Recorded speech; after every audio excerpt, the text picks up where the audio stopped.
Hello my dear students, তোমরা সবাই কেমন আছো? আশা করি সবাই ভালো আছো। আজকে আমি তোমাদের হুইস্টন ব্রিজের ভারসাম্য নীতিটি আলোচনা করব। তোমরা এখানে হুইস্টন ব্রিজের সার্কিটটি দেখতে পাচ্ছ।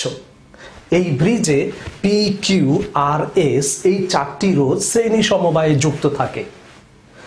এই বিন্দুকে আমরা মনে করি এ, এই বিন্দুটা হচ্ছে বি, এই বিন্দু সি এবং এই বিন্দুটা হচ্ছে ডি।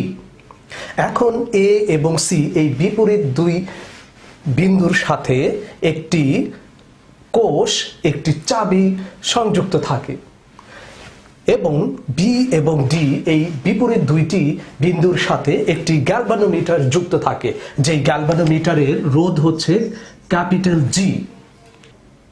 এখানে পি কিউ আর এস এই চারটি রোধ এর মানকে নিয়ন্ত্রণ করে এ বি সি ডি বিন্দুর বিভব ফিক্সড করা হয়। এই ক্ষেত্রে এ বিন্দুর বিভব বি বিন্দুর বিভবের চাইতে বেশি হয়, আবার বি বিন্দুর বিভব ডি বিন্দুর চাইতে বেশি হয়, ডি বিন্দুর বিভব সি বিন্দুর চাইতে বেশি হয়।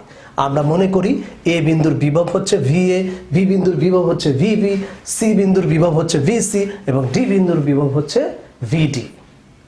যখন সুইচ অন করা হয় তখন এই কোষ থেকে মূল প্রবাহ প্রবাহিত হয়ে এ বিন্দুতে আসে। এই মূল প্রবাহটি হচ্ছে আই। যখন এ বিন্দুতে আসে তখন এই আই দুইটি অংশে বিভক্ত হয়ে যায়। একটি হচ্ছে এ বি বরাবর I1, আরেকটি হচ্ছে এ ডি বরাবর I2। এই I1 বিদ্যুৎ প্রবাহটা যখন বি বিন্দুতে আসে তখন আবার এটি দুই ভাগে বিভক্ত হয়ে যায়।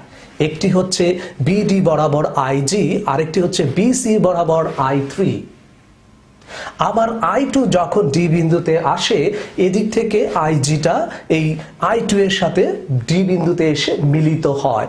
এই I2 এবং IG একত্রে মিলিত হয়ে I4 তৈরি করে।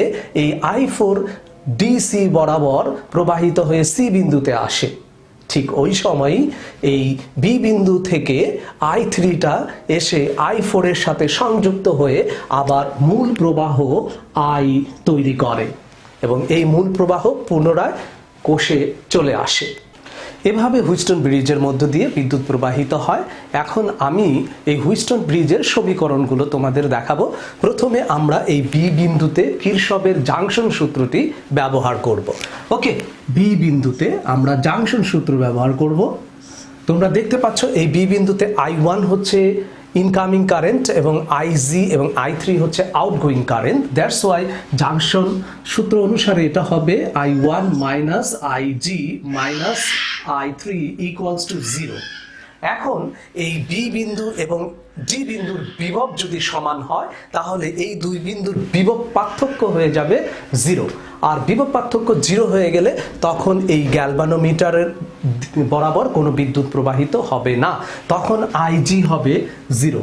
ওকে, তাহলে এটা ভারসাম্য হওয়ার মেইন কন্ডিশনটা হচ্ছে যে বি এবং ডি বিন্দুর বিভব সমান হতে হবে।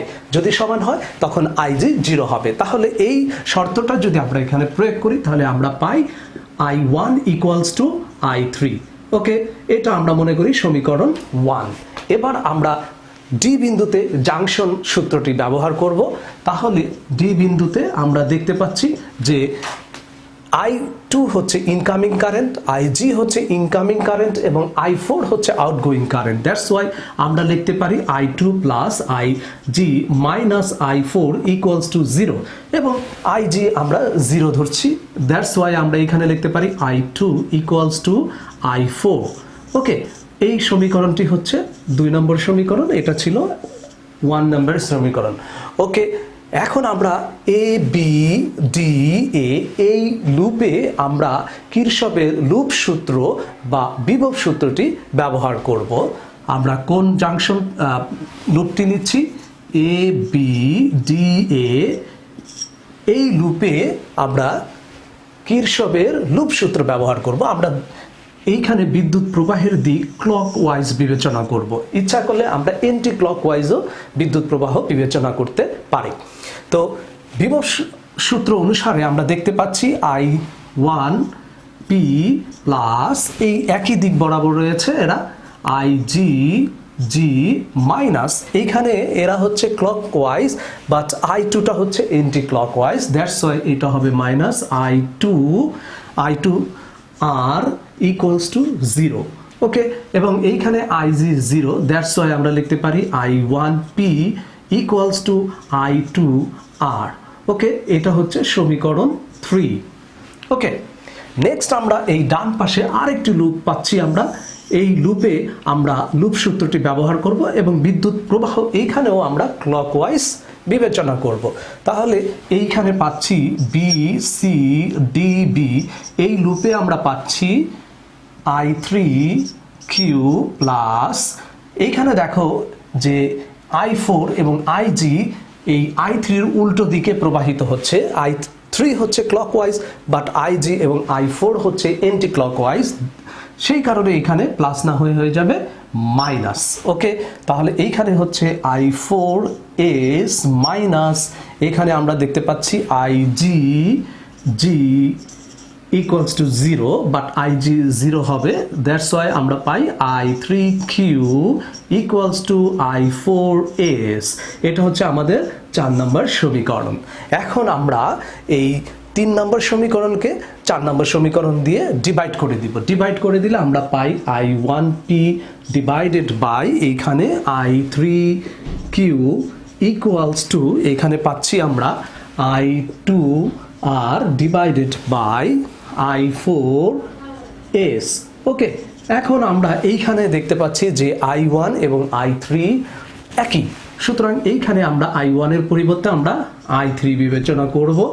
সো আমরা পাচ্ছি I three P divided by I three Q equals to, আমরা দেখতে পাচ্ছি আই টু এবং আই ফোর পরস্পর সমান, সুতরাং আই টু এর জায়গায় আমরা লিখতে পারি I four R divided by I four S. সুতরাং এইখান থেকে আমরা ফাইনালি পাই P by Q equals to R by S. So এইটাই হচ্ছে হুইস্টন ব্রিজের ভারসাম্য নীতি, অর্থাৎ এই রোধদ্বয়ের অনুপাত পরস্পর সমান হলে এই ব্রিজটি ভারসাম্য অবস্থায় থাকবে। আশা করি তোমরা বুঝতে পেরেছ এবং সবসময় মনে রাখবা P by Q equals to R by S.